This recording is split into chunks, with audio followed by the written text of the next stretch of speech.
नहमदुहु व नसल्ली अला रसूलिहिल करीम अम्मा बाद फौज बिल्लाहि मिनश शैतानिर रजीम बिस्मिल्लाहिर रहमानिर रहीम।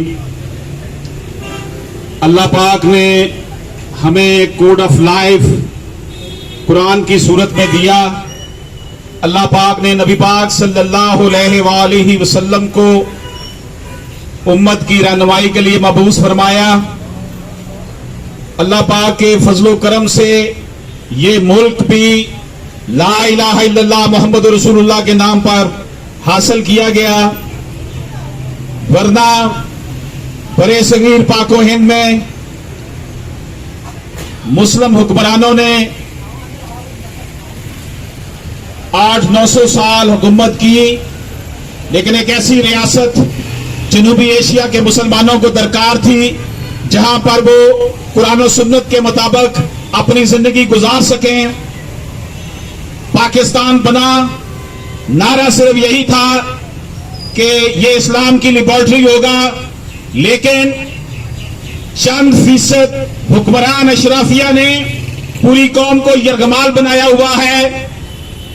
एस्टेब्लिशमेंट हो जाए, सियासत हो जाए, कारोबार हो जाए, ये सरमायादार, जागीरदार, जमींदार, इन सब लोगों ने गठजोड़ किया हुआ है और पिछले 75 सालों से अवाम का भरकस निकाला हुआ है। ये उस कौम का हाल है जिस कौम के पास कुरान और सुन्नत का पूरा निजाम है, लेकिन यहां पर सूरत हाल ये है कि कहने को किताबों में यही लिखा है कि कुरान सुप्रीम लॉ है, कहने को यही है कि कॉन्स्टिट्यूशन ऑफ पाकिस्तान जो है वो कुरान और सुन्नत के खिलाफ नहीं कोई कानून बनने की इजाजत देता, लेकिन अदालतों में जाएं और जो इंसाफ है वो बिक रहा है। किस सूरत में बिक रहा है?